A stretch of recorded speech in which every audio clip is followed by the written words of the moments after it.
Hello student, आज का हमारा टॉपिक है फर्टिलाइजेशन एंड इम्प्लांटेशन।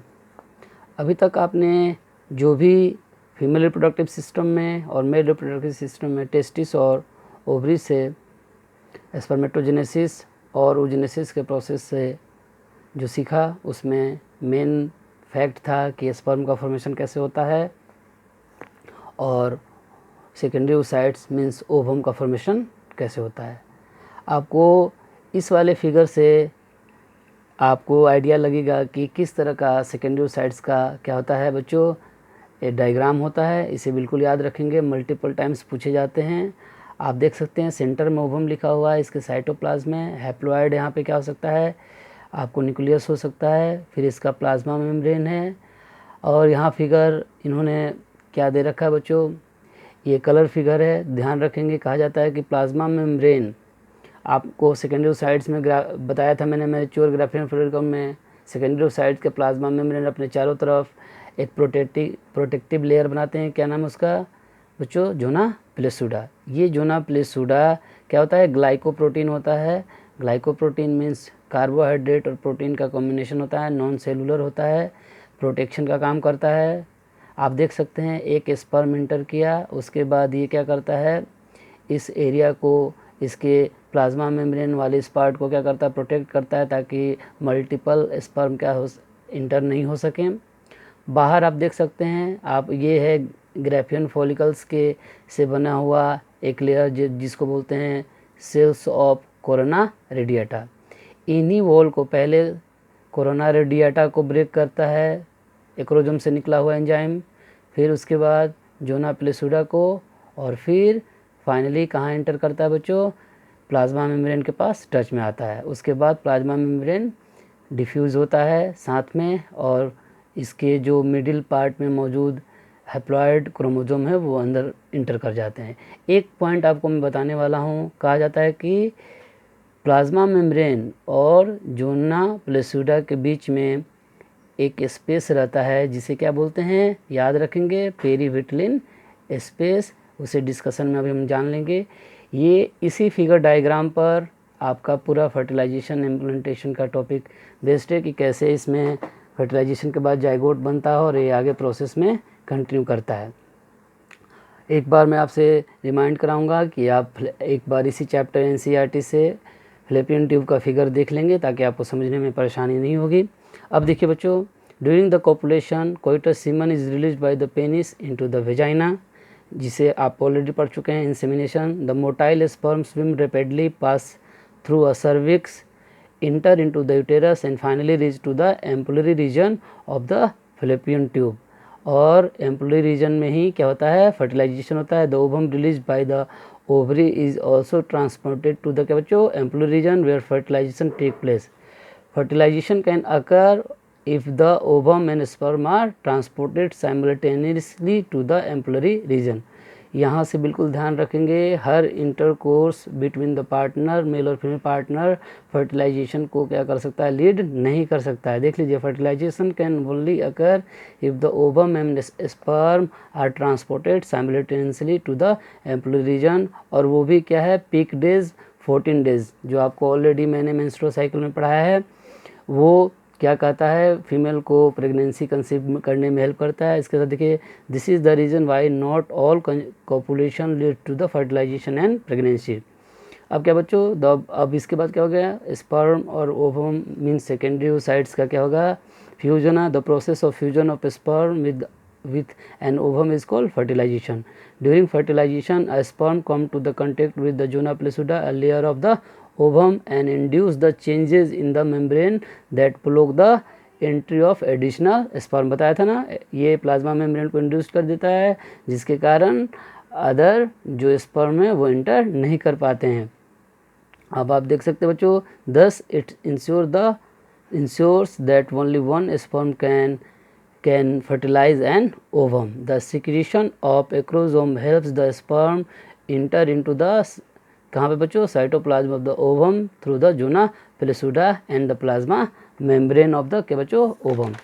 ध्यान रखेंगे, जो मैंने ऑलरेडी अभी रीडिंग डाला, आप देखिए, this induce the completion of क्या बच्चों, meiotic division of the secondary oocytes. इन्होंने पूरे एनसीईआरटी बुक में यहाँ पे बताने की कोशिश किया है कि उसके बाद क्या होगा, आपको क्या होगा, सेकेंडरी ओसाइट्स आगे बढ़ेगा। The second meiotic division is also unequal and result in the formation of second polar body. First polar body बच्चों मैंने बताया था, अगर डिवाइड मे बी डिवाइड और मे बी डिस्ट्रॉयड। यहाँ पे पोलर बॉडी बनेगा, इसमें भी साइटोप्लाज्म क्या रहेगा, बहुत ही कम रहेगा। और हैप्लॉइड ओवम जिसे मैंने बोला ओटिड, and soon the haploid nucleus of the sperm and that of the ovum fuse together and form क्या बच्चों, डिप्लॉयड जायगोट। अब इसके बाद आता है कि how many chromosomes will be there in the zygote, ये जो ऑलरेडी हमने बात कर चुके हैं।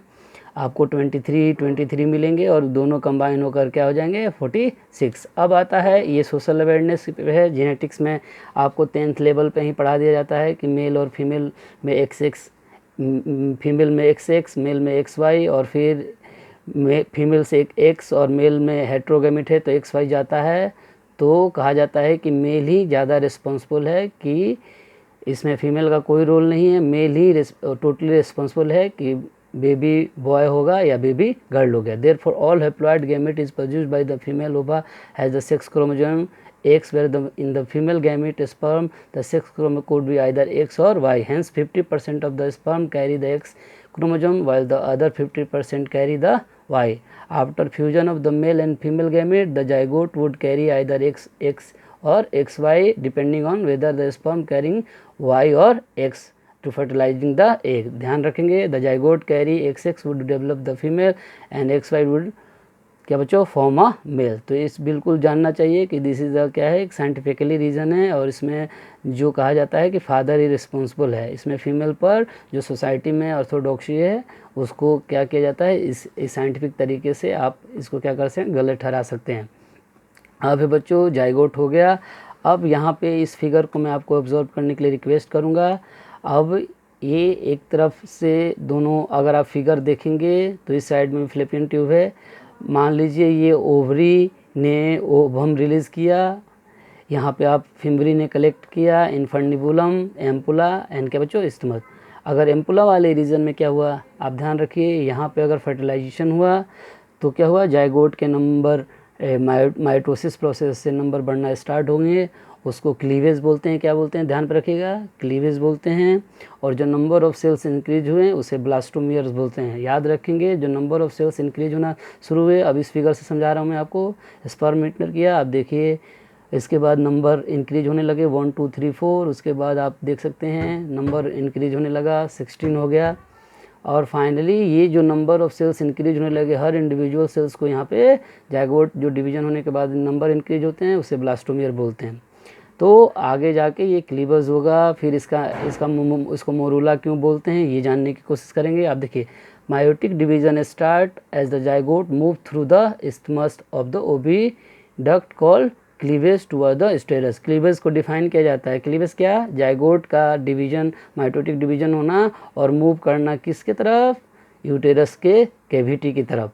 ठीक है बच्चों, उसके बाद क्या होता है, इसके बाद नंबर क्या होने लगते हैं, एंड उसके बाद बच्चों and form 2 4 8 16 daughter cells and called blastomeres. आपको पहले ही डिस्कशन में मैंने बताया, इन्हें क्या बोलेंगे, ब्लास्टोमियर्स। अब है जिस इम्ब्रो में, जैसे यहाँ पे 4 है, उसके बाद ये डिवाइड होगा 8 to 16।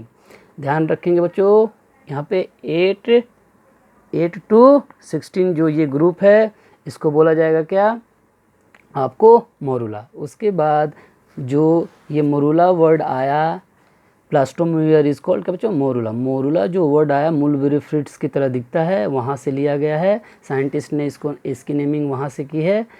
The morula continue to divide and transform into the blastocyst. मतलब क्या, 16 था तो 32 सेल्स होंगे, उसको क्या बोलेंगे, ब्लास्टोसिस्ट। याद रखेंगे, अब यहाँ से आपकी नॉलेज काफ़ी डीप होनी चाहिए और आपको ये टर्म्स बिल्कुल याद रहने चाहिए। क्लीवेज हुआ, मोरूला हुआ, नंबर ऑफ सेल्स याद रखेंगे। वहाँ पे बच्चों कितने थे, 8 to 16। अब 16 से कितने हुए, 32 सेल्स हुए। 32 सेल्स को क्या बोला गया, ब्लास्टोसिस्ट। अब यही बच्चों as it moves further into the uterus, मतलब मूवमेंट चल रहा है इस्थमस से यूटेरस की तरफ। अब यही जो ब्लास्टोसिस्ट में ब्लास्टोमियर्स हैं, द ब्लास्टोमियर्स इन द क्या बच्चों, blastocyst are arranged in the outer layer, मतलब 2 लेयर में बढ़ जाते हैं। एक आउटर लेयर रहेगा क्या, ट्रोपोब्लास्ट, और inner group of cell attach to the trophoblast call inner cell mass. Means 2 part में ब्लास्टोमेयर बटेगा, चारों तरफ से रहेगा ट्रोपोब्लास्ट और सेंटर में उसके एक तरफ क्या रहेगा, इनर सेल मास। और यही इनर सेल मास आपको बच्चों सुने होंगे जर्म सेल्स जो कि एक्टोडर्म मेसोडर्म, और उसमें क्या होता है, कन्वर्ट होता है। और ये ट्रोपोब्लास्ट यूटेरस की वॉल से अटैच्ड होता है इंडोमेट्रियम से। आपको बिल्कुल ये लेयर याद रहनी चाहिए, इंडोमेट्रियम टर्म आप फैमिलियर होने चाहिए। इंडोमेट्रियम, मायोमेट्रियम एंड क्या बच्चों, पेरीमेट्रियम। इंडोमेट्रियम जहाँ पे ट्रोपोब्लास्ट अटैच्ड होता है, इसी प्रोसेस को क्या बोलते हैं, इम्प्लांटेशन। देखिए trophoblast layer then get attached to the endometrium and the inner cell mass get differentiated as the embryo।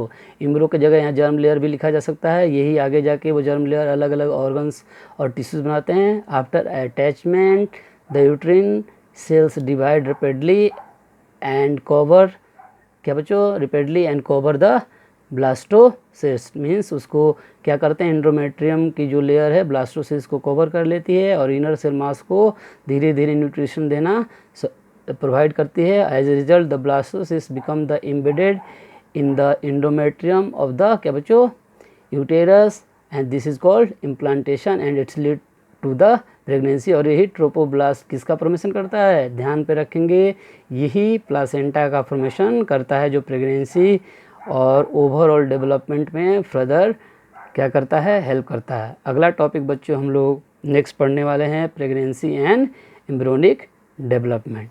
Thank you so much.